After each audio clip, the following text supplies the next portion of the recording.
요한계시록 2장 1절에서 7절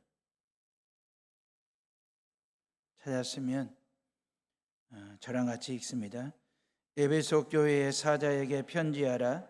오른손에 있는 7뼈를 붙잡고 7 금 촛대 사이를 거니시는 이가 이르시되, 내가 네 행위와 수고와 네 인내를 알고 또 악한 자들을 용납하지 아니한 것과 자칭 사도라 하되 아닌 자들을 시험하여 그의 거짓된 것을 네가 드러낸 것과 또 네가 참고 내 이름을 위하여 견디고 게으르지 아니한 것을 아노라.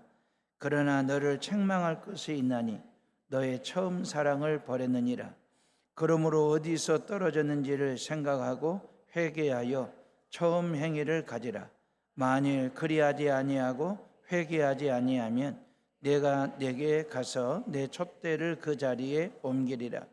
오직 내게 이것이 있으니 네가 니골라 당의 행위를 미워하는도다. 나도 이것을 미워하노라. 귀 있는 자는 성령이 교회들에게 하시는 말씀을 들을지어다. 이기는 그에게는 내가 하나님의 낙원에 있는 생명나무의 열매를 주어 먹게 하리라. 아멘. 지금의 트르키예죠. 서쪽 지역을 소아시아 지역이라 하거든요. 그 땅에 가서 보니 실제로 1세기에 존재했던 교회들의 흔적, 교회들의 터가 아직도 많이 남아 있었습니다. 그래가지고 각 나라 크리스천들이 성지순례 하듯이 사도 바울의 발자취를 따라, 실은 돌기둥 남아있고 돌벽이 있고 돌로 된 성전 바닥 남아있는 흔적들이거든요.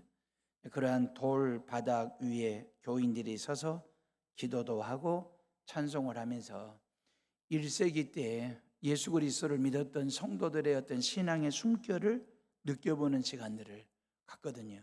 우리 교회도 2년 전에 23년 11월에 교인 30명 함께 이 터키, 그리스, 로마를 다녀온 적이 있는데, 계시록 1장 11절에 보면 7개의 교회를 소개하는데 다 같이 한번 읽어보겠습니다. 앞장을 한 장만 넘겨보세요. 요한계시록 1장 11절 다 같이 읽습니다. 이르되 네가 보는 것을 두루마리에 써서 에베소, 서머나, 버가모, 도아디라, 사데, 빌라델비아, 라오디게아 등 7교회에 보내라 하시기로 그랬어요. 서쪽 지중해에 위치한 소아시아 지역인데 여기에 에베소에서 시작하여 그 말이에요. 위쪽으로 올라가면서 시계 방향으로 도는 거거든요. 이 기록된 순서는 1세기 당시 우편물을 전달하는, 배달하는 순서도 됩니다. 에베소는 로마 제국에서 소아시아 지역, 그러니까 유럽 대륙에서 아시아 대륙으로 들어가는, 옮겨가는 관문, 나들목 같은 역할을 했던 도시가 바로 이 에베소, 거대한 항구 도시였거든요. 그러다 보니 모든 우편물이 이 에베소에서부터 전달, 배달이 되는 시계 방향으로 말입니다. 이러한 거대 도시에 개척된 교회가 바로 에베소 교회입니다. 그러니 소아시아를 대표할 만한 어머니 같은 모 교회가 바로 에베소 교회 말입니다. 시계 방향으로 위로 올라가면 서문학 교회, 그 위에 버가모 교회가 있습니다. 오른쪽으로 꺾으면 도아디라 교회가 나오고, 그리고 밑으로 내려오면서 사데, 빌라델비아, 라오디게아 교회 순서대로 차례가 그러거든요.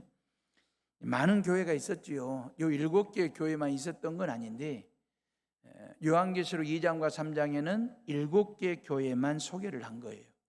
기독교는 7을 완전수로 보거든요. 땅의 수가 4, 하늘의 수가 3입니다. 합쳐놓은 수가 7, 세상은 이걸 럭키 세븐이라고 말하고 행운의 수라고 얘기하는데, 기독교에서는 이걸 완전수, 하나님의 수 그렇게 이야기합니다. 그러니까 특정 지역에 있는 많고 많은 교회들 중에 7교회만 추려서 뽑아서 기록한 게 아니고, 이 7교회가 상징하고 있는, 내품고 있는 어떤 그 샘플 같은 교회 말입니다. 지구상에 존재했던 모든 교회를 대표하는, 지금 존재하고 있는, 앞으로 존재할 모든 교회를 대표하는 롤 모델격 샘플 같은 교회 7개 교회를 선택한 거죠. 고로 7개 교회만 콕 집어가지고 성령께서 들려주시는 말씀이 아니고, 실은 21세기 우리 해오른 교회를 다니는 우리 교회뿐만 아니라 저와 여러분 모두에게 하나님이 들려주시는 말씀이에요. 그리고 우리가 삶의 신앙에 적용해야 될 깊은 메시지가, 깨달음이 이 말씀 속에 있다. 그래서 아까 7절 말씀을 읽었지만 귀 있는 자는 성령이 교회들에게 하시는 말씀을 들을지어다 그랬잖아요. 교회들 복수를 얘기했거든요. 요 7개 교회는 지역적으로, 문화적으로, 종교적으로 상황이 다르고 다양한 어떤 신앙적 도전을 극복하면서 지상에 존재하는 다양한 교회들의 샘플 같은 교회입니다. 서문학 교회나 빌라델비아 교회는 주님께 책망 하나 없이 칭찬만 받았던 교회, 그리고 라오디게아 교회는 미지근한 신앙을 가졌다고 해서 칭찬 없이 책망만 받은 교회입니다. 사대 교회는 형식적인 신앙에 빠진, 이름은 살아있으나 실상은 죽은 교회라고 책망을 받았던 교회가 사대 교회입니다. 앞으로 여러분들과 함께 매주 한 교회 한 교회를 성지순례하듯이, 탐방하듯이 방문하여 그 교회의 영적인 상태, 그리고 그 교회 교인들의 신앙 상태를 들여다보면서 우리 교회를, 그리고 저와 여러분들의 신앙을 확인하고 점검하고 진단하고 수리하고 보수하고 보완하는 그런 마음으로 말씀을 듣고 전할 수 있기를 바랍니다. 에베소는 로마에서 소아시아 지역으로 들어가는 관문이 항구 도시예요. 소아시아 지역에서 가장 큰 도시 중에 하나입니다. 그리고 로마 제국의 관할에 있었기 때문에 행정도시예요. 그러다 보니 친로마 성향의 모든 사회적 구조 시스템이 그런 도시가 바로 로마. 그러다 보니 에베소 도시 곳곳에 로마 황제를 신처럼 숭배하는 신상들이 여기저기 많았고, 이러한 우상들이 득실거리는 이 에베소 땅에 그 말입니다. 사도 바울이 전도여행 2차 때 방문을 합니다. 그리고 에베소 땅에 복음을 전하게 되거든요. 근데 그 바울 곁에 아굴라와 브리스길라 부부가 있었는데, 사도 바울은 다른 지역으로 복음을 전하러 갈 때 브리스길라와 아굴라 부부가 남아요, 에베소 땅에. 그러면서 에베소 교회를 세워가는 일들을 하면서 명설교가였던 아볼로를 목회자로 초빙하여 교회를 섬기는 일들을 합니다. 그러면서 사도 바울이 3차 전도여행 때 다시 에베소라고 하는 도시를 방문하게 돼요. 그러면서 3년 동안 머물면서 복음을 전하고 교회를 개척하게 되는데, 실은 유대교인들의 강력한 반발이 있었죠. 그러다 보니 사도 바울이 어디로 쫓겨나게 되냐면 두란노 소원 말입니다. 두란노 소원으로 쫓겨가서 2년 동안 아주 집중적으로 디테일하게 에베소 땅에 복음 전하는 일을 하게 됩니다. 그러면서 에베소 땅에 주님의 핏값으로 사신 교회가 세워지게 되는데, 이것은 사도 바울을 통한 전적인 하나님의 은혜입니다.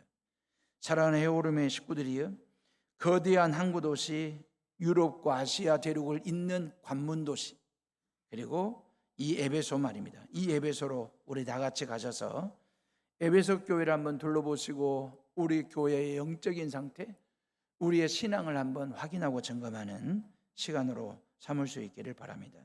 에베소 교회는 정말 훌륭한 교회였습니다. 주님께서 칭찬을 아끼지 아니하실 정도로 성도들의 신앙은 건강했고 교회는 든든한 교회였습니다. 세상은 알아주지 않지만, 그 말 1세기 당시에 누가 교회를 알아주겠어요?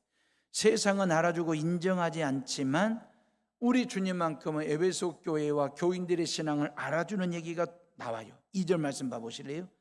다 같이 2절을 읽어봅니다. 시작. 내가 네 행위와 수고와 네 인내를 알고 또 악한 자들을 용납하지 아니한 것과 자칭 사도라 하되 아닌 자들을 시험하여 그의 거짓된 것을 네가 드러낸 것과, 그랬어요. 안다라고 하는 말을 연거푸 2절과 3절에 두 번이나 이야기하시거든요. 다시 말하면 주님을 향한 에베소 교회 교인들의 선한 행위와 수고와 인내를 아신다는 거예요. 여기서 수고라고 하는 것은 뭔 얘기냐면 땀 흘리고 애써 일하는 차원을 뛰어넘는 그 말입니다. 내가 주님을 위하여 나의 모든 것을 쥐어 짜듯이 하는 헌신을 원어적 의미로 여기 수고라고 얘기한 거예요. 이게 선한 행위에 대해서 에베소 교회 교인들은 그런 당신을 쥐어 짜내는 헌신 수고가 있었어요. 또 하나 인내는 뭐냐면 수고한 만큼 헌신한 만큼 어떤 열매를 거두어야 되지 않겠어요?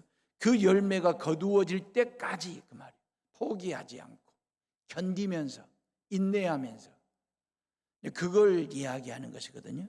그러니 주님이 보실 때의 에베소 교회와 교인들의 모습은 너무너무 그 선한 행위가 주님 보시기에 칭찬할 만하고, 그리고 그 모든 선한 행위가 인내와 수고를 통해서 어떤 결과물이 이루어지도록 이런 모습이었거든요. 이것뿐만 아니라 오늘 말씀에 보니까 분별력도 가졌다라고 칭찬하셨거든요. 분별력, 다시 말하면 선한 것과 악한 것, 그 악한 것을 용납하지 아니하고 그리 되어 있잖아요. 진리와 비진리, 정통과 이단을 분별하여 그 말입니다. 거짓을 드러내는 분별력이 있었다. 그러니 칭찬받아 마땅한 그 말입니다. 지금 우리는 정교한 신학을 가지고 있거든요. 신학대학교가 있습니다. 정교한 신학을 배운 신학자들 아니면 목회자들이 목회를 하고 있는 곳입니다. 그리고 우리가 설교를 얼마든 여러분들은 제 설교만 듣고 신앙생활하는 거 아니지 않습니까? 유튜브를 통해서 얼마든지 유명하시고 저명하신 목사님들의 설교를 주중에 얼마든지 들을 수 있어요. 그럼에도 불구하고 그 말입니다. 우리의 신앙이 정통과 이단을 분별하지 못하고 구별하지 못하여 이단 사이비에 빠지는 일들이 종종 있지 않습니까? 그러니 1세기는 오죽했겠어요. 1세기에는 신학도 없지 않습니까? 성경도 없을 때입니다.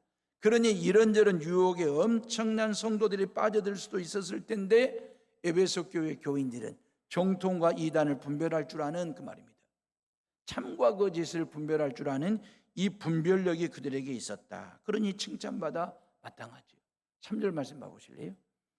3절을 다 같이 읽어봅니다. 시작. 또 네가 참고 내 이름을 위하여 견디고 게으르지 아니한 것을 아노라 그랬어요.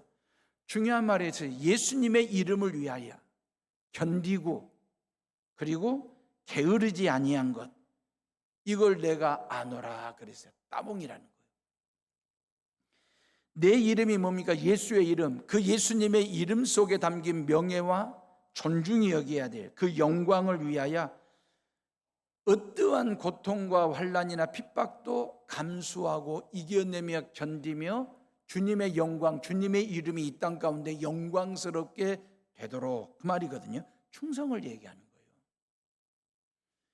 에베소 교회 교인들은 실은 기독교 신앙과 로마 황제 숭배하는 신앙을, 우상 숭배를 곁들여 가지고 믹서해 가지고 적당히 타협하면서 신앙생활을 했다고 한다면 오히려 로마 정부로부터 인정도 받고 안정적인 삶을 살 수 있는 삶이 보장됐을 거예요.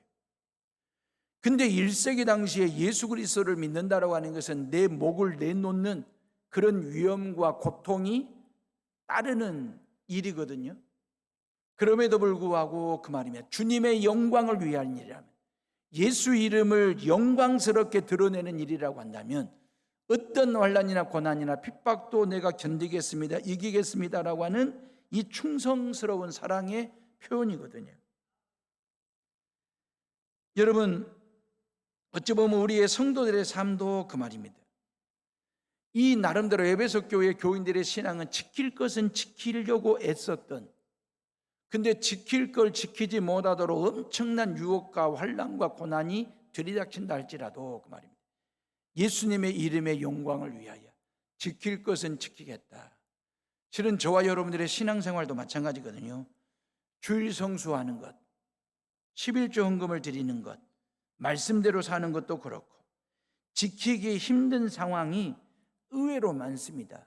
유혹도 많습니다. 고민도 많습니다. 그러나 지킬 것은 지켜야 그 말이에요.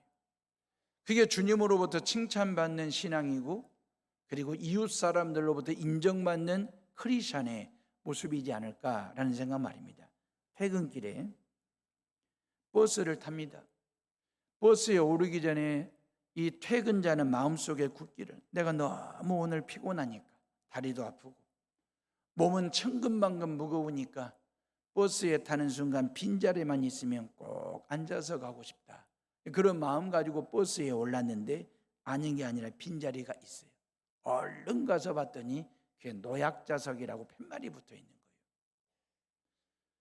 몸은 천근만근 무겁고 다리는 아픈데 마음은 이 자리에 앉아서 편히 가고 싶은 마음은 꿀떡 같은데 그 말이에요.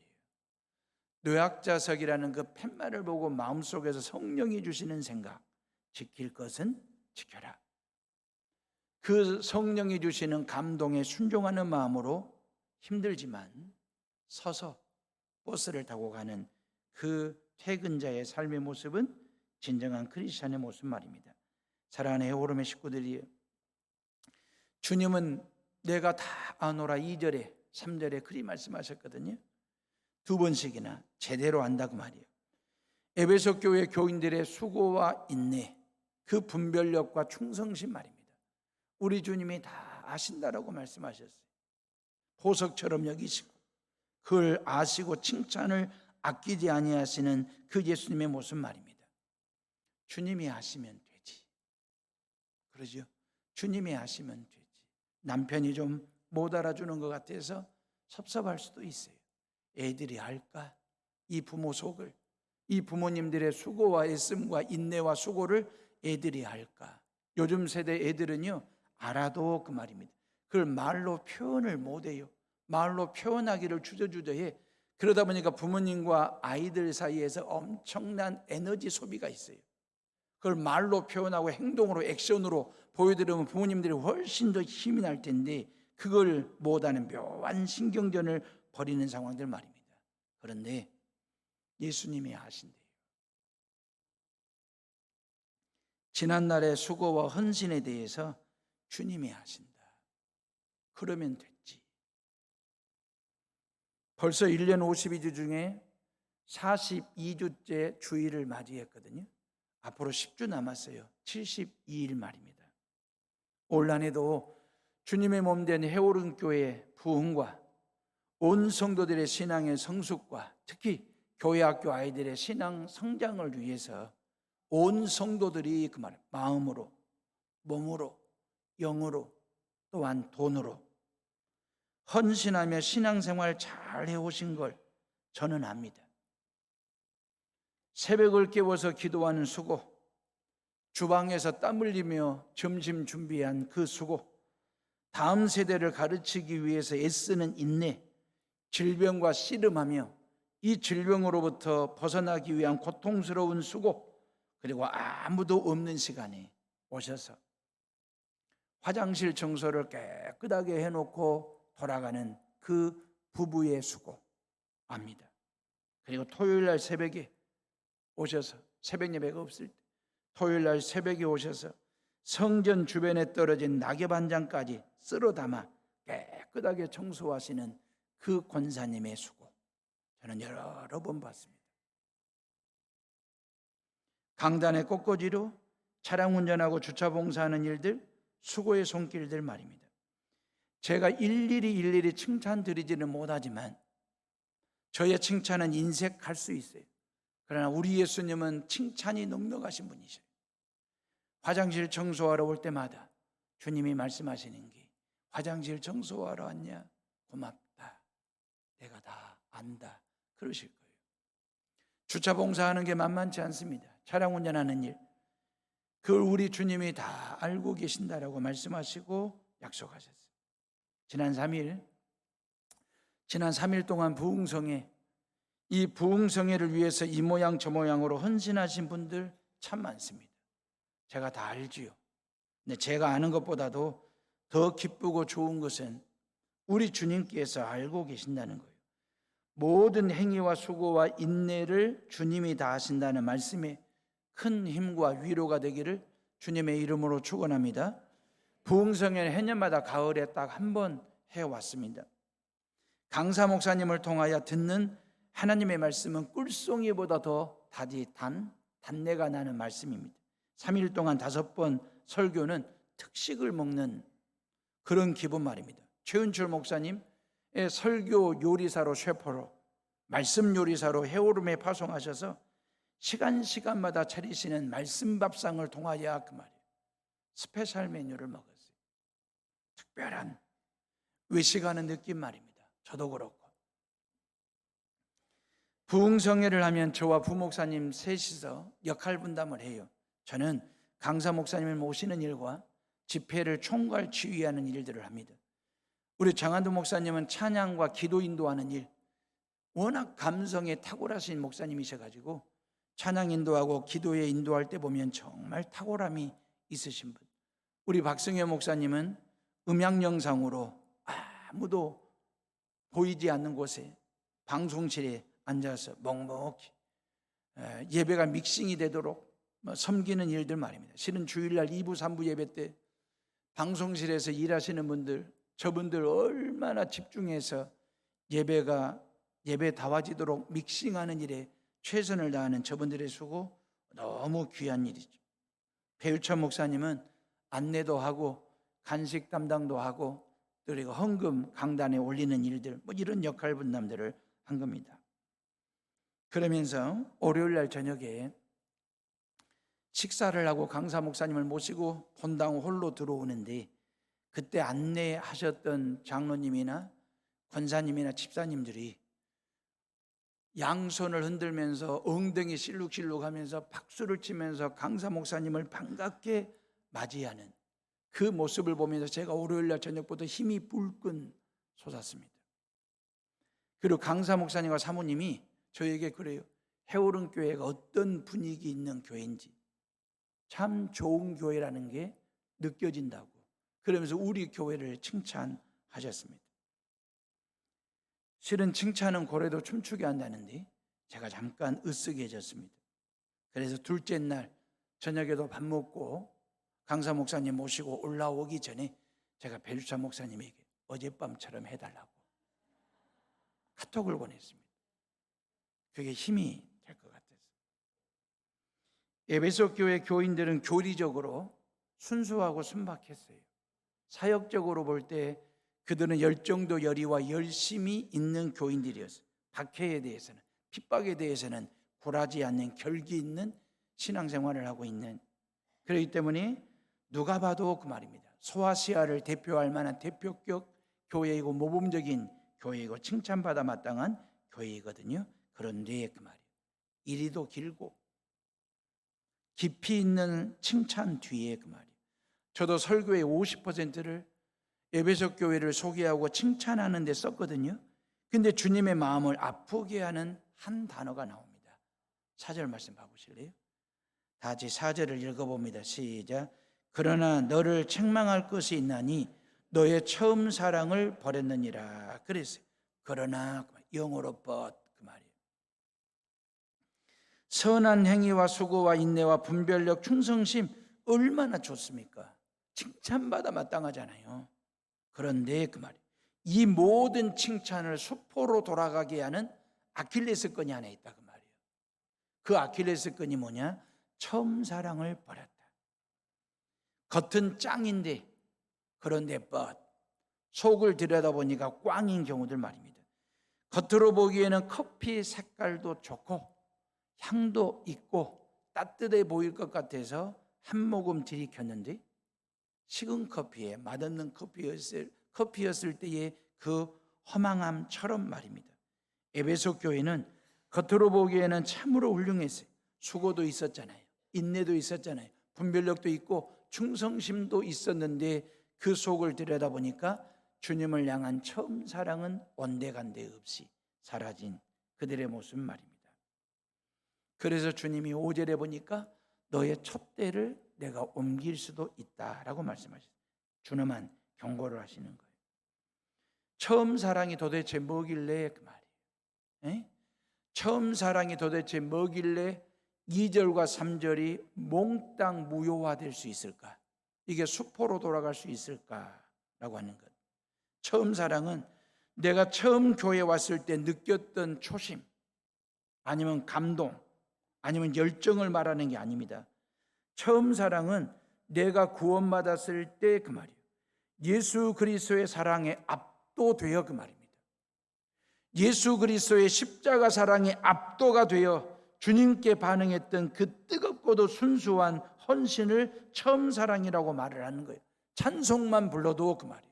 콧날이 시끈해지고 두 손을 모으고 기도할 때 주님, 주여 하고 주님의 이름을 부를 때에 두 눈에서 닭똥 같은 눈물이 쏟아지고 설교를 들을 때마다 깊은 곳 내 마음 밑변 폐부에서 뭉클함이 이렇게 잡히는 그때가 바로 주님과 첫사랑을 나누고 있을 때 그 말입니다.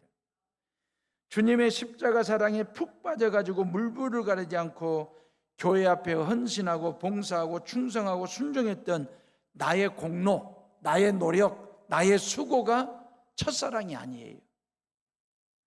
나의 공로와 수고는 0.0001%도 가미되지 않은 순도 100%, 오직 하나님의 은혜로, 오직 하나님의 사랑으로, 오직 하나님의 축복하심에 의해서 그 말입니다. 나를 죄 가운데서 건지시고 나에게 구원의 옷을 입혀주시고 하나님의 거룩한 자녀로 삼아주신 순도 100% 하나님의 은혜에 내가 고백하는 그때의 신앙의 행위들, 이게 처음 사랑이거든요. 여호와는 나의 목자시니 내게 부족함이 없으리로다. 이 신앙 고백이 바로 처음 사랑인 것입니다. 저희 부부는 결혼생활 32년 차, 금술 좋은 부부로 두 번째 가라면 서러울 정도로 지금도 서로를 향한 설레임과 존중이 있습니다.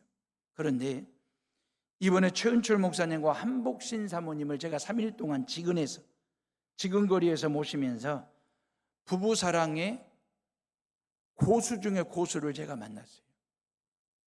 고등학교 3학년 때에 동갑내기 여고생 3학년을 마음에 품었대요. 목사님이. 그 대학 4년을 짝사랑하듯이 냉가슴 아리를 한 거예요. 신대원 3년을 또 그렇게 짝사랑한 거예요. 그리고 목사님은 과학 선생님으로 발령나고 사모님은 국어 선생님으로 발령이 나서 4년 동안 학교 선생님으로 보낸 세월. 그게 12년이에요. 이게 12년 동안 그 말이에요. 32살에 그 목사님이 한복신 사모님에게, 아가씨에게 사랑을 고백한 거예요. 12년 만에 32살에 12년 동안 냉가슴 아리를 한 거죠. 왜 주저주저 했을까? 왜 망설였을까? 이유가 있었죠. 최은철 목사님 어머니는 앞을 보지 못하는 맹인이거든. 맹인된 시어머니를 모실 수 있는 여자여야 된다. 이 강박이 너무너무 미안한 마음에 프로포즈를 해도 될까? 우리 어머니를 모실 수 있는 사람이어야 되는데 그 강박 때문에 12년을 망설이다가 사랑을 고백했고 부부가 되었어요. 그 어머니도 4, 5년 전에 천국으로 가셨어요. 그래서 목사님이 하시는 말씀, 이제는 내가 사모를, 내 아내를 내가 모실 때라고. 그러면서 3일 동안 공주처럼 모시는 걸 보고 참 배울 점이 많은 부부이시구나 라는 생각을 했습니다. 결혼 생활을 오래오래 하다 보면 의무나 습관으로 할 때가 있어요. 실은 이 의무와 습관도 남아있는 것도 다행이에요. 뭐이 아시냐면 서로를 향한 설레임과 애정이 없고 사랑이 식어버렸을 때 그 말입니다. 서로를 향한 설렘과 존중이 없어지면 이건 처음 사랑을 잃은 거잖아요. 부부니까 같이 살아야 하지. 자식들, 애들 때문에 버텨야지. 그러면 이건 설렘도 아니고 사랑도 아니에요. 의무야. 이건 책임이에요. 의무와 책임감을 가지고 꾸역꾸역 사는 거예요. 부부니까 살아야지. 애들 키워야 되니까 버텨야지. 그래서 남들이 볼 때 그 말입니다. 대화도 줄고 그냥 역할만 할 뿐이에요. 가정 안에서. 그래서 남들이 물어, 니네 부부 맞냐? 물었을 때 정이야 있지. 하지만 설렘은 없어. 그러면 의무와 책임이지. 문희는 부부인데 내용이 빈약해진 건 말입니다. 지금 에베소 교회 교인들의 모습이 딱 이 모습입니다. 주를 향한 행위와 수고와 인내는 탁월했어요. 분별력도 있었어요. 충성심도 있었어요. 그런데 주님을 향한 처음 사랑, 이걸 잃어버린 거예요. 그래서 예수님이 안타까워서 칭찬도 하시고 책망도 곁들여서 하시는 거예요.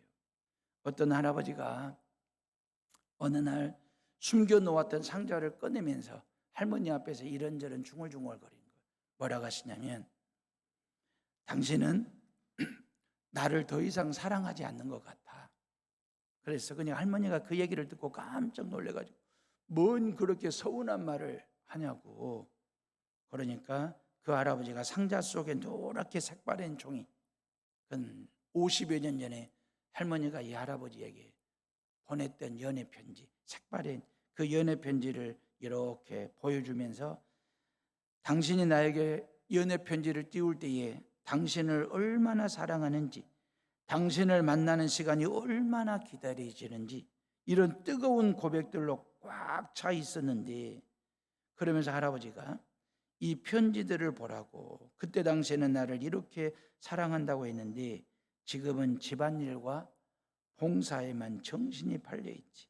당신은 여전히 집안일 열심히 하고 살림도 잘하는 사람인 건 사실이지만 그 모든 수고 뒤에 그 말이 나를 향한 그 뜨거운 마음이 식은 것 같아. 그래서 내가 쓸쓸해, 외로워. 이 할아버지의 얘기거든요.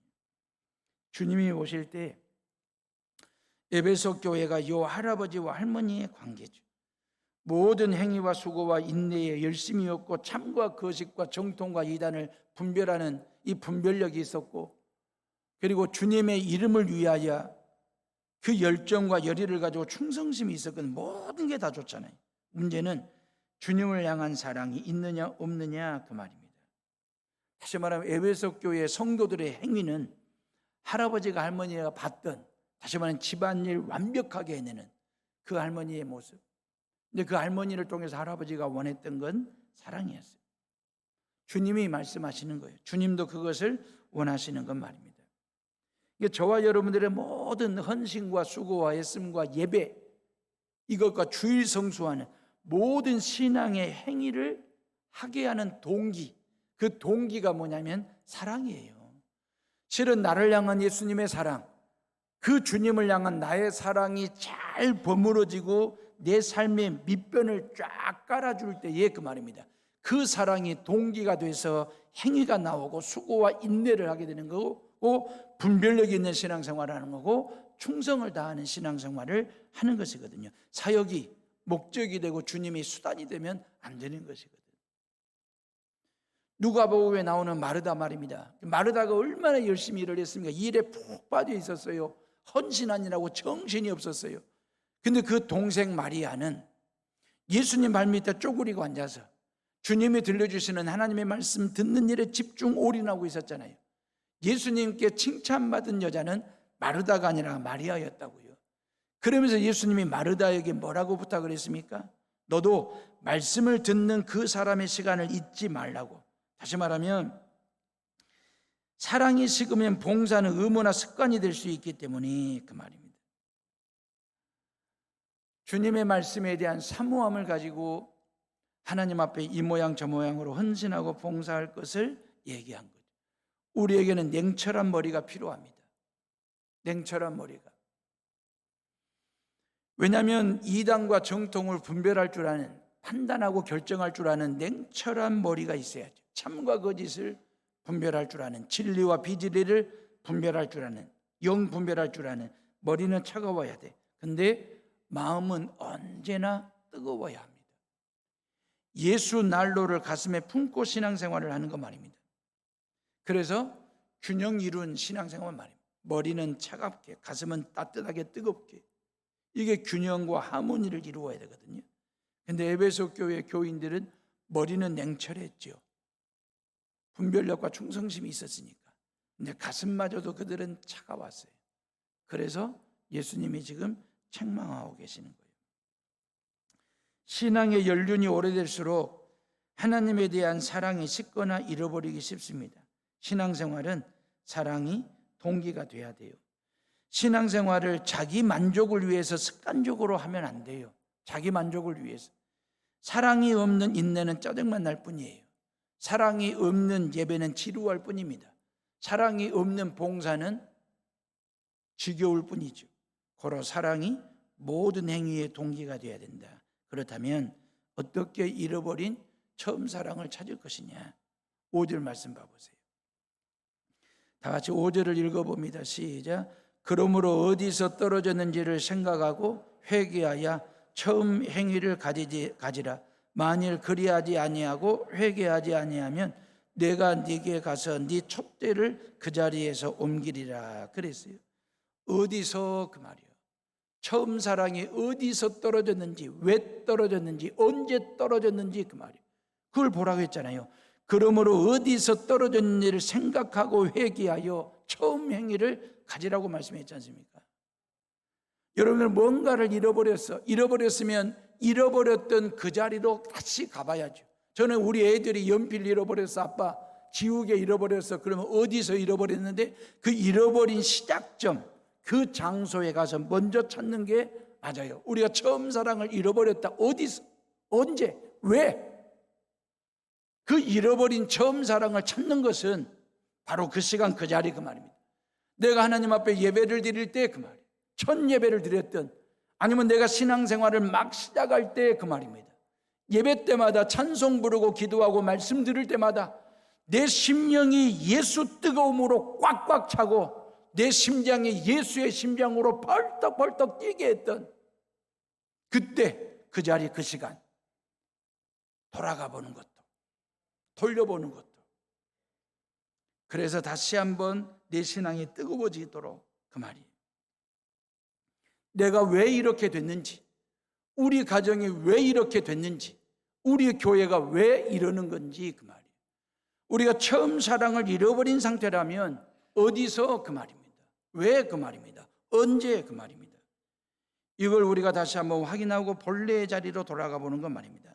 왜냐하면 진단이 정확하면 처방도 정확합니다. 처방이 정확해지면 치료와 회복도 정확하기 때문에 그렇습니다. 그리고 어디서 떨어졌는지를 생각하고 그 다음에 뭘 하라고 그랬어요? 회개하라 그랬어요. 회개하라는 말은 헬라어로 메타노에손이라는 단어를 쓰는데 마음을 돌이키다 부정과거 명령어로 되어 있거든요. 다시 말하면 즉각적으로 회개하라, 그 말입니다. 미루지 말라, 그 말입니다. 다음에 하지, 아닙니다. 회개는 그때그때마다, 그 말이에요. 성령께서 내 마음을 두들기고 성령께서 내 마음을 터치할 때, 그 말이에요. 내가 처음 사랑을 잃어버렸다는 생각이 드는 순간 바로 주님 앞에 회개하고 또 회개하는 것, 그러면서 방향을 바꾸는 것 말입니다. 처음 사랑을 잃어버린 자리로 돌아서는 것 말입니다. 사랑 없이 행한 모든 행위를 즉각적으로 회개하라, 그 말입니다. 뜸들이지 말고 망설이지 말고. 회개가 빠르면 빠를수록 회복도 빠른 것입니다. 죄에 대한 생각을 깊게 함으로 철저한 회개로 나아가는 것. 하나님이 기뻐하지 않는 자리에서 하나님이 기뻐하는 자리로 방향을 트는 것. 그게 회개입니다. 그 다음에 5절 중반절에 만일 그리하지 아니하면 그랬어요. 만일 그리하지 아니하고 회개하지 아니하면 내가 네게 가서 네 촛대를 그 자리에서 옮기리라. 그래서 준엄한 경고이자 사랑의 채찍입니다. 여기서 촛대는 교회를 상징하는 말이에요. 주님과의 첫사랑을 회복하지 못하고 처음 행위를 회복하지를 못하면 형식적인 종교 행위에만 머문다면 주님은 그 교회의 존재 이유를 거두어 가시겠다는 거예요.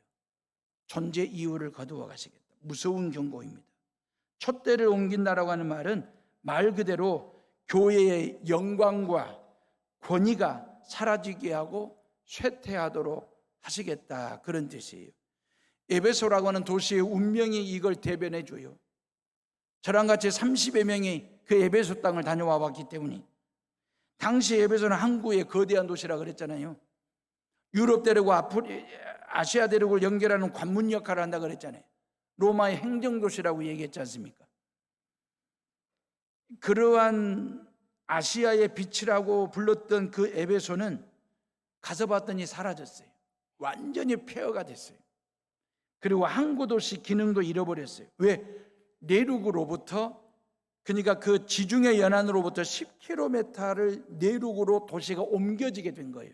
그 옮겨지게 된 이유가 인근 카이스트로스 강에서 계속해서 토사가 넘치면서 도시 형성이 자꾸 내륙으로 옮겨지면서 이제는 항구 도시로서의 기능마저 상실한 에베소가 된 것입니다. 맞잖아요. 촛대를 옮기겠다 그랬잖아요. 촛대를 옮기겠다라고 하신 그 하나님의 말씀, 주님의 말씀대로 그 말입니다. 하나님께서 주신 사명을 감당하지 못하면 주님께서 촛대를 옮기시게 돼요. 한국교회가 지금 딱 이 위기에 서 있습니다. 위험 신호가 돌았습니다. 교회가 이렇게 많은데도 한국 크리스천들의 열정과 열의가 그렇게 탁월함에도 불구하고 세계 선교사 파송 2위 국가인 한국 교회를 하나님이 촛대를 옮기신다고? 아니야, 그럴 리가 없어. 근데 아닙니다. 옮기십니다. 우리들이 그렇게 비난하는 유럽 교회들 말입니다.